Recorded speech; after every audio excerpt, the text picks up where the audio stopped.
alguien tiene conectado su micrófono, por favor, apáguelo.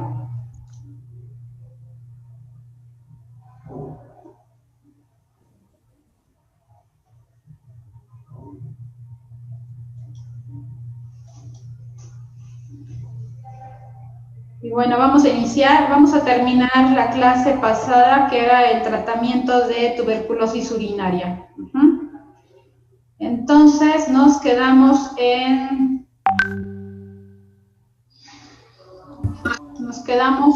Bueno, les puse acá unas imágenes de la guía de la práctica clínica, ¿sí? Habíamos dicho que sobre todo algunas patologías que es diferente el tratamiento en México que en Estados Unidos, de donde es nuestro libro, y vamos a ver la guía de la práctica clínica. Como tal, la guía de la práctica clínica no tiene guía de tuberculosis urinaria, pero vamos a ver en sí todas las tuberculosis en general, ¿no? Entonces, bueno,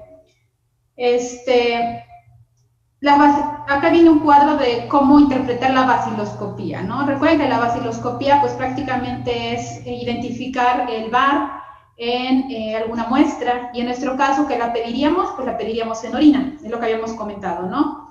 Generalmente también se pide que el paciente dé alguna muestra de saliva o expectoración, porque está asociada casi siempre, eso dijimos, ¿no? Entonces, bueno, acá está cuántas cruces nos marca la positividad para el VAR, que cuando lo marca negativo es que hay ausencia de VAR en 100 campos observados. Una cruz se dice que hay menos de un VAR por campo en 100 campos.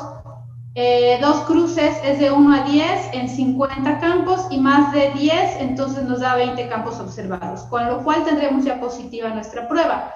Sin embargo, desde 2 cruces podríamos decir que la prueba ya es positiva, y nosotros esto lo mandamos a hacer en orina.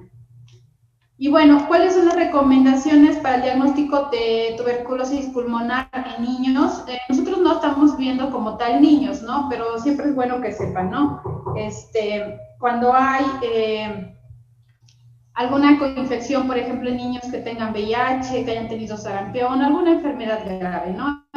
Entonces, hay que tener historia de falta de crecimiento, pérdida de peso inexplicable, si tienen fiebre, tos por 2 o más semanas.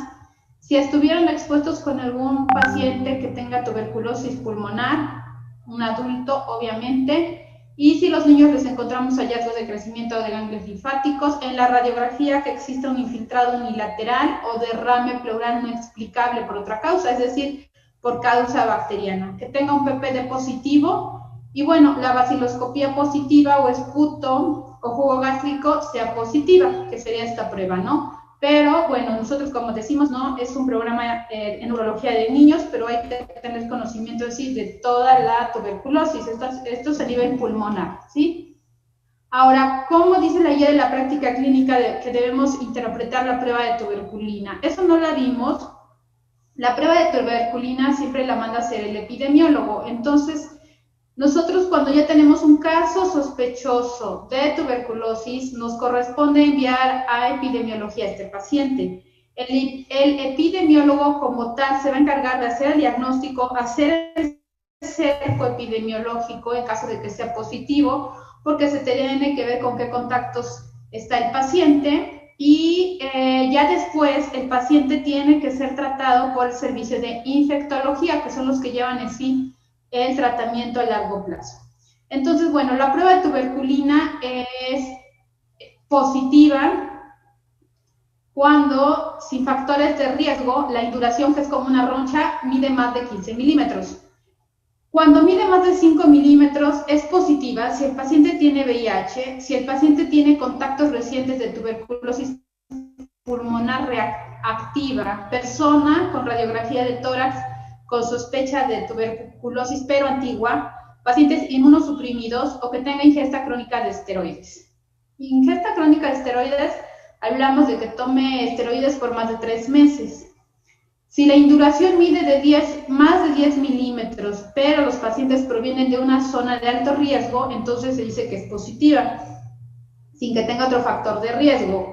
Trabajadores de la salud, como nosotros, tuviéramos una induración de más de 10, ya es positiva, y algunas poblaciones como los drogadictos, pacientes que no tengan estómago, diabéticos, alguna cuestión que altere la inmunidad, y los niños y adultos expuestos a tuberculosis pulmonar activa, entonces pues ya se dice que es positiva la prueba. Esto es parte del diagnóstico, pero como les dije, esto lo hace el epidemiólogo. Y bueno, ahora vamos a hablar del tratamiento farmacológico. Sin embargo, el tratamiento farmacológico es para la cuestión pulmonar, es lo que nos marca la guía de la práctica clínica. Como les digo, la guía no maneja la tuberculosis extrapulmonar, entonces prácticamente se trata igual. Al final vamos a ver un poco el cambio, pero prácticamente es el mismo tratamiento. Entonces, es importante el manejo supervisado, ya les había comentado, porque se ha visto que los pacientes dejan el medicamento, entonces tienen recaídas muy importantes, tienen reinfecciones y muchas veces el bacilo se vuelve resistente a los tratamientos porque no se acabó el medicamento del paciente. Entonces debe ser supervisado. Aquí tenemos el tratamiento primario acortado que debe ser estrictamente supervisado. Entonces dijimos, ¿quién lo supervisa? Pues en este caso tendría que ser el epidemiólogo, el infectólogo que da los tratamientos, y muchas veces en el servicio social les va a tocar mandar a su enfermera o ir ustedes, si es que no hay quien vaya, a darle la pastilla al paciente y ver que se la esté tomando. Entonces, bueno, tenemos la fase intensiva, que es diariamente, de lunes a sábado, por 10 semanas, hasta que se completen las 60 dosis, ¿sí? Esto va a ser 10 semanas y son 6 días, 60 dosis, y estos son los medicamentos, ¿sí? Los medicamentos son separados, que sería la rifampicina, la isoniazida, la piracinamida y el etambutol.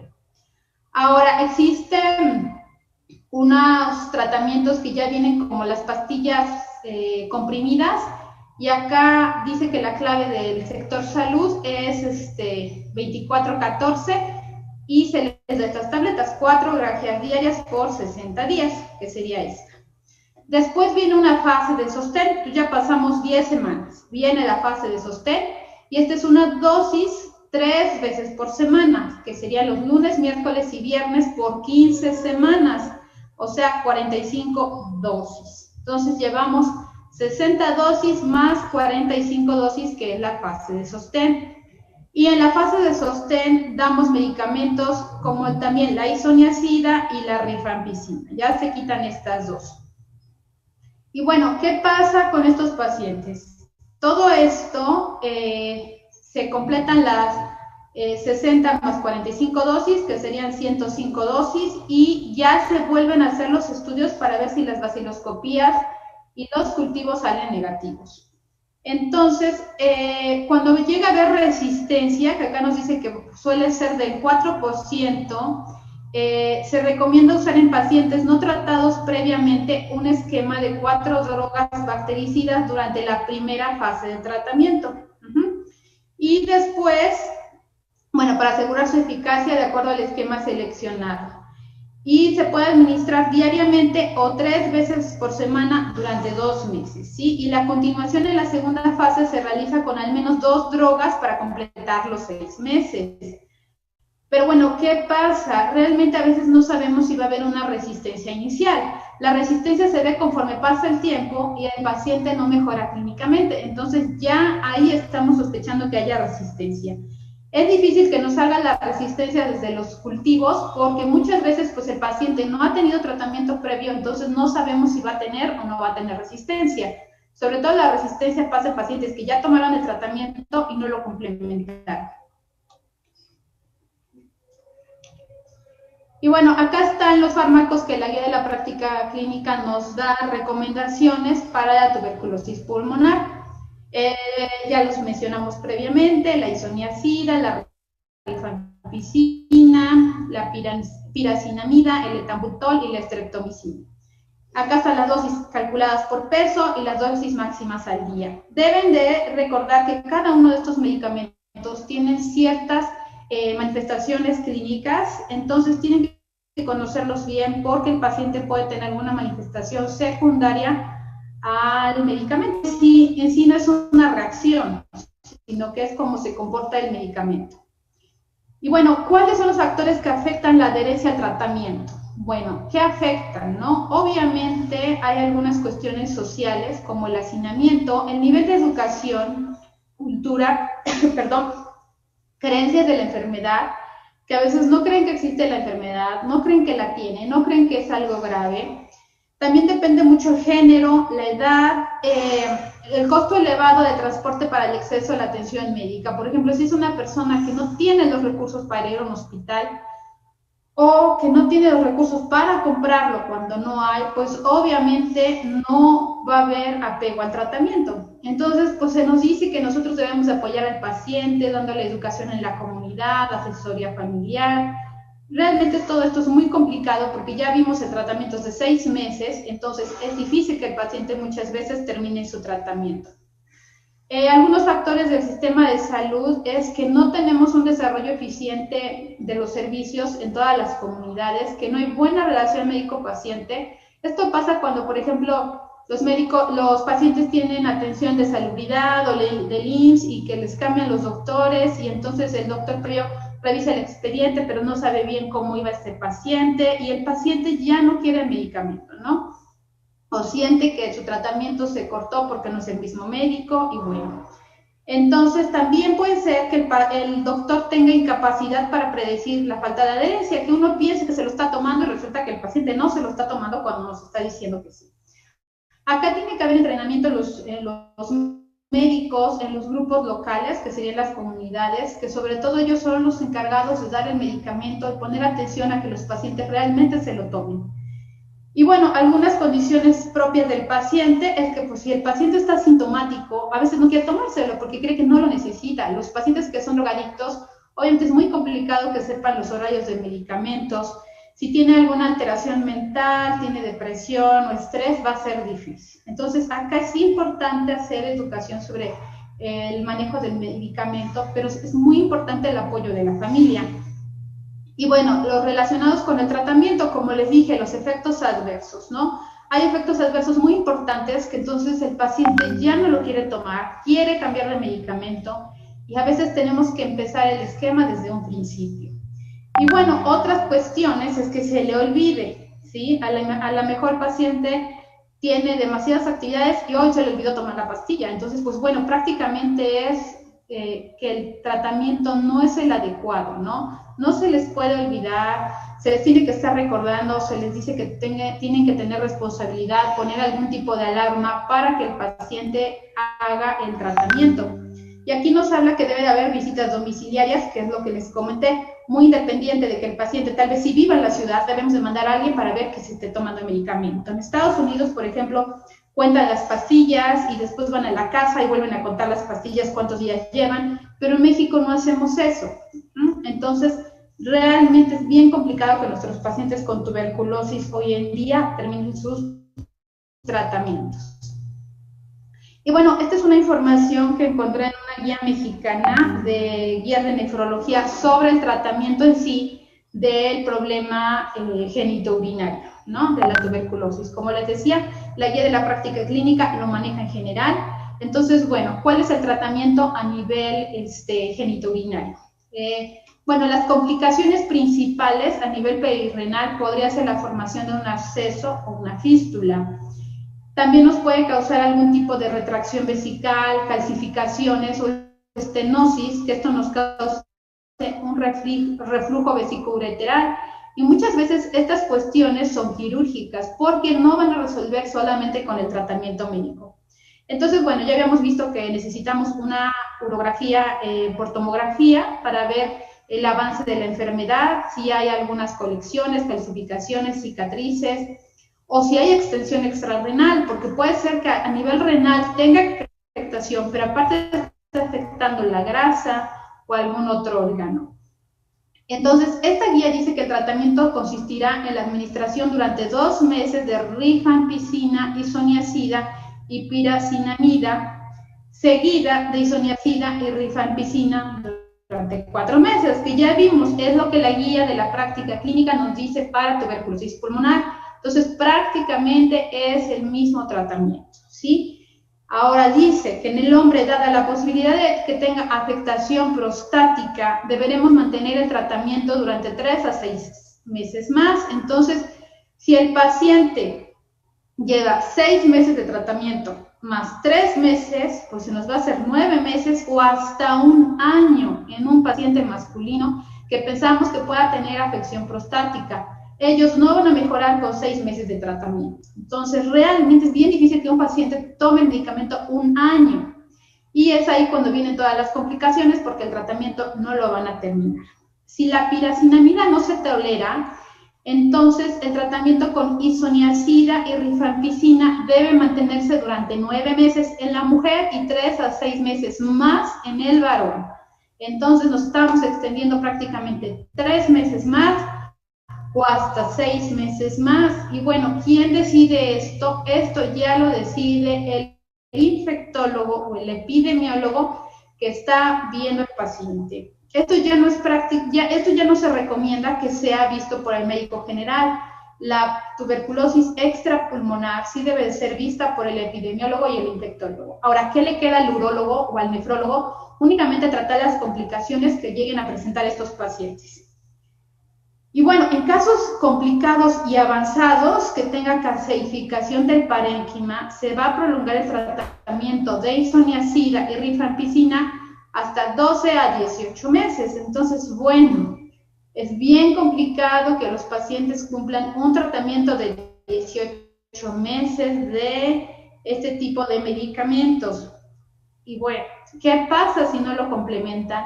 Pues ahí vienen las complicaciones, es cuando vamos a ver abscesos, vamos a ver fístulas, los pacientes terminan en nefrectomía por todo este tipo de complicaciones. Ahora, si durante el tratamiento hay resistencia a alguno de los fármacos, de los que ya está manejando la guía de la práctica clínica para México, ¿qué va a pasar? Pues tenemos que cambiarlo. Y entonces lo vamos a sustituir por el etambutol, la ofloxacina, o la streptomicina. Bueno, entonces, y este tratamiento lo vuelven a reajustar de acuerdo a los meses que llevaba el tratamiento del paciente, lo vuelven a reajustar por 3 a 6 meses más, se vuelve a hacer todo el esquema de estudios, se vuelven a tomar VAR, se vuelve a hacer cultivo y ven cómo va el paciente. Entonces, como vemos, es un tratamiento pues si no es imposible, realmente muy complicado, ¿no? La verdad es que los pacientes con tuberculosis pulmonar tienen mejor evolución por los síntomas pulmonares. Al paciente sí le molesta estar con tos, al paciente sí le preocupa tener dificultad respiratoria. Los familiares se enfocan mucho en ese paciente porque saben que cuando tose los puede contagiar. Entonces, es más fácil tratar la tuberculosis pulmonar, pero cuando la tuberculosis es extrapulmonar, si no es tan sintomática, los pacientes no van a terminar el tratamiento. Por ejemplo, a nivel de próstata, si el paciente no tiene mucha sintomatología, pues no va a terminar el tratamiento y es cuando empieza la resistencia y bueno, por ejemplo, otros países en Europa que aparentemente está erradicada ya la tuberculosis, los casos que llega a haber, sobre todo en pacientes con VIH, resulta que son muy difíciles de controlar porque los bacilos son resistentes a casi todo. Entonces, es bien complicado poderles a ellos erradicar los bacilos porque ya no hay medicamentos que puedan ayudar a estos pacientes. Y bueno, ¿qué pasa cuando el paciente, en nuestro caso, en esta área que estamos viendo, llega a tener complicaciones graves? Pues bueno, la nefrectomía es el tratamiento, habrá que quitar un riñón, rara vez se quitan 2 riñones. Si llega a haber algún tipo de estenosis a nivel de los ureteros, generalmente se les llega a hacer dilataciones, pero también se llega a hacer reimplantes de uretero, porque ya ese uretero está totalmente cerrado y se intenta colocarlo en algún otro lugar cerca de la vejiga.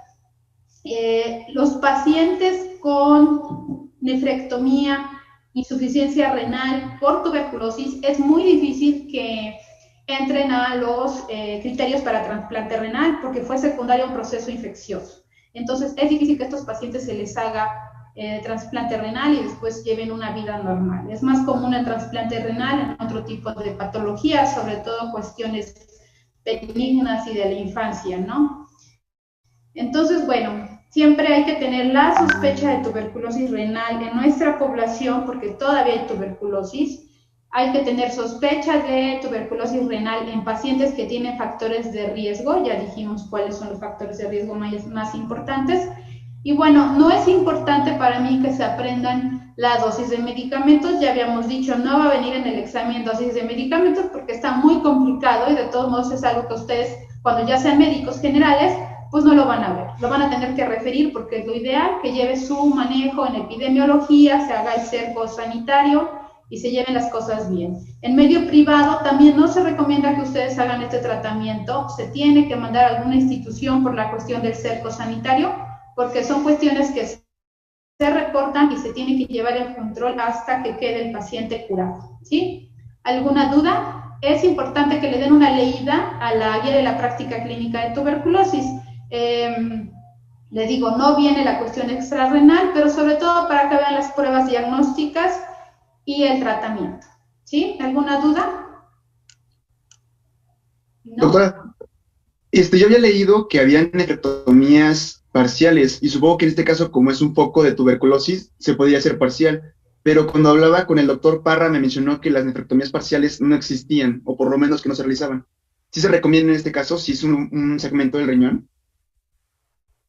No, la nefrectomía parcial se hace en cáncer. En cuestiones infecciosas no se hace nefrectomía parcial porque es difícil que tú sepas que la infección no continúa en la parte inferior o la parte superior del parénquima. Entonces, en esos casos, siempre que es infeccioso se tiene que hacer nefrectomía total, ¿sí? Gracias. Ahora, algo que ayuda temporalmente a los pacientes, no viene aquí en la guía de la práctica clínica, pero que sí se usa, es la nefrostomía. La nefrostomía es poner una sonda para drenar la orina mientras pasa el proceso de inflamación a nivel del uréter, a nivel de la vejiga. Entonces la orina sale por una sonda a través de la espalda y eso es para drenar parcialmente la orina, que el paciente no empiece a hacer hidronefrosis y les ayuda bastante. Pero bueno, yo lo que he visto es que casi todos los riñones que llegan a hacer hidronefrosis por tuberculosis terminan en nefrectomía. Bueno, pues entonces eso es todo. Ya terminamos acá nuestra clase de tuberculosis y la siguiente clase ya es de enfermedades de transmisión sexual y me parece que ya después viene el examen. Voy a checar bien el programa, pero yo les aviso antes, de todos modos, una semana antes para que estudien, ¿sí? Gracias. Bueno, gracias, nos vemos el jueves. Gracias. Hasta luego. Gracias, doctora. Hasta luego, doctora.